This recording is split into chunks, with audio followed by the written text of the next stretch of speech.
Hi, we are on week 4 finally. And so week 4 is all about recovering a sense of integrity.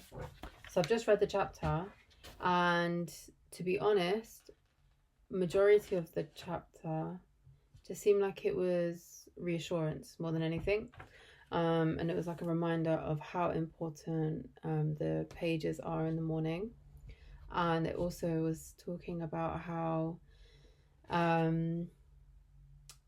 your morning pages are supposed to force you to confront your feelings.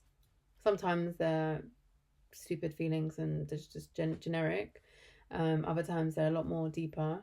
But either way, you're having to confront yourself. And they're saying, like, next time you skip a day, ask yourself the question of what am I trying to avoid? Because that is normally what ends up happening. Like, you, rather than having to write in your pages, you avoid it, because then that way you don't have to confront whatever it is you're avoiding. So yeah, I wasn't thinking about that, to be honest, like in the last week or so, because I obviously have said that I've not obviously done my morning pages as much as I should be doing it. And I just kind of like put it down to me being lazy, but I guess I haven't really properly questioned myself about if there's anything deeper that I'm avoiding.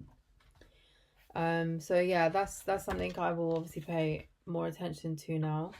And then it gave me an exercise of buried dreams. So it says,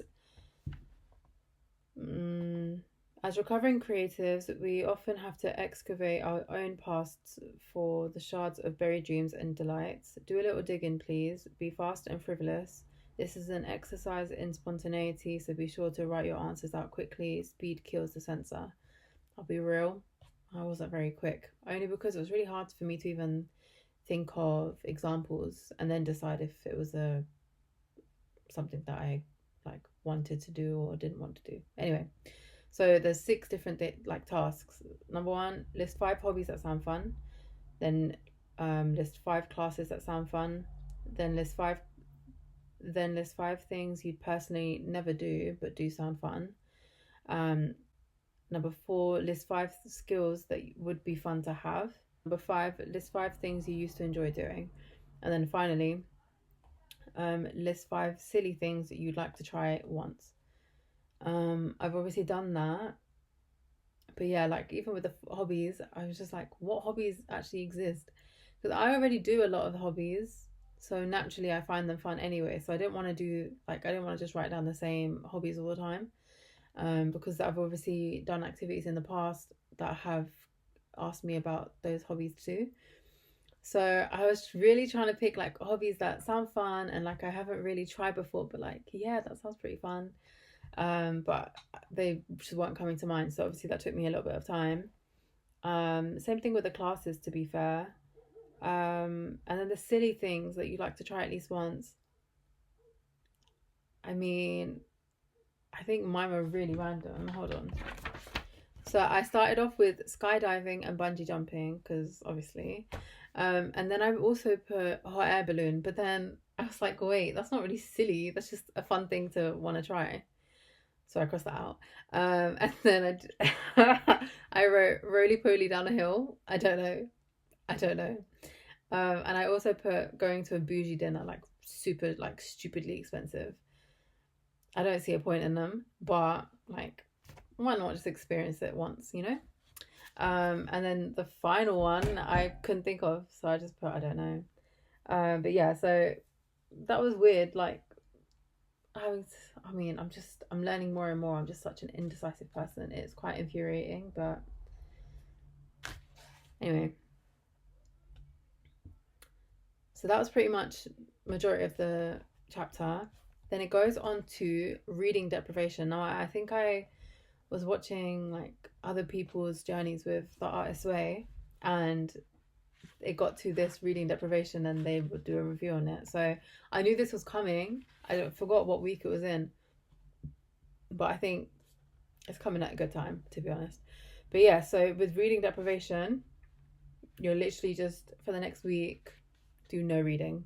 I mean, obviously that's pretty self-explanatory, but like nothing. And what it's supposed to do is force you to be more active. So do other things. Like they gave examples of things you could do instead. Listen to music, make curtains, watch the dog. I don't have a dog, so sort closets, pay bills, write old friends, repot some plants, mend, knit, cook, fix the bike, fix the bike, watercolor, rewire the lamp, paint the bedroom, rearrange the kitchen, work out, meditate, have friends to dinner, get the stereo working, sort your bookshelves, go dancing. So it's like do anything but read. And what they said it's supposed to make you do is like you end up doing the things that you've been putting off doing for so long, like the important things, like sorting through your clothes or something. So yeah, you just have to like force yourself to do other things, and then once you've done the things that you've been putting off, you end up getting to a point where you're like okay with just chilling. I think that's what they were basically saying.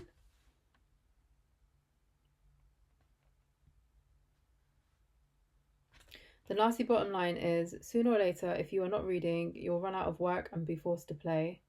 You'll light some incense or put on some old jazz record or paint a shelf turquoise, and then you'll feel not just better but actually a little bit excited.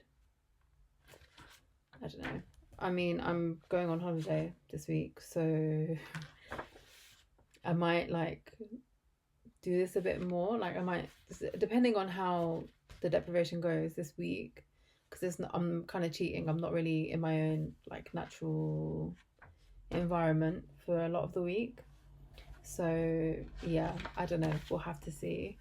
So the tasks that we have to do, number one, describe your ideal environment, and then you have to like describe it in a paragraph with an image, and you have to place it near your working area. Number two, time travel. So describe yourself at 80. What did you do after 50 that you enjoyed? And be very specific. Now write a letter from you at 80 to you at your current age. What would you tell yourself? What interests would you urge yourself to pursue? And what dreams would you encourage? Number three, another time travel. Remember yourself at 8. What did you like to do? What were your favourite things? Now write a letter from you at 8. Now write a letter from you at 8 to you at your current age, and what would you tell yourself now? Environment. Look at your house. Is there any room that you could make in environment? Look at your house. Is there any room that you could make into a secret private space for yourself? Convert the TV room. La la la la la. This is to help you center the fact. This is to help you center on the fact that creativity is a spiritual, not an ego issue. What? Okay. Number 5, use your life pie from week 2 to review your growth. So has that nasty tarantula changed shape yet? Haven't you been more active, less rigid, more expressive? Be careful not to expect too much too soon.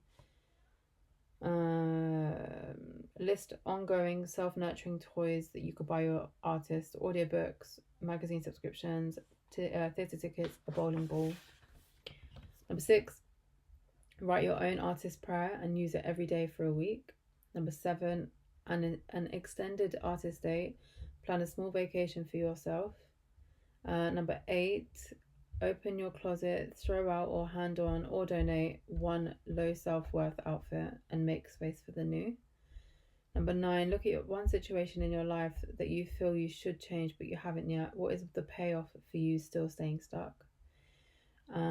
Number 10, if you break your reading deprivation, write about it. How did you do it? Was it in a tantrum, a slip up, a binge? How do you feel about it and why? So yeah, I've just got those. I mean, I obviously don't have to do all 10 of those activities, so we'll just see. I'm gonna like sit myself down to actually properly decide what activities I will do. But I'm quite excited for this week just to see how I do with like the limited reading thing, because it obviously means no social media. And that's been my routine, like going to bed, waking up in the morning. So I need to get myself out of that, especially with my new job. So yeah, I think, yeah, that's it really. Why are these videos so short now? Crazy. But I guess we'll check in. I'll obviously plan out what days I'm doing which tasks once I've decided which tasks I want to do. And then, yeah, I'll check in when I check in. See you later.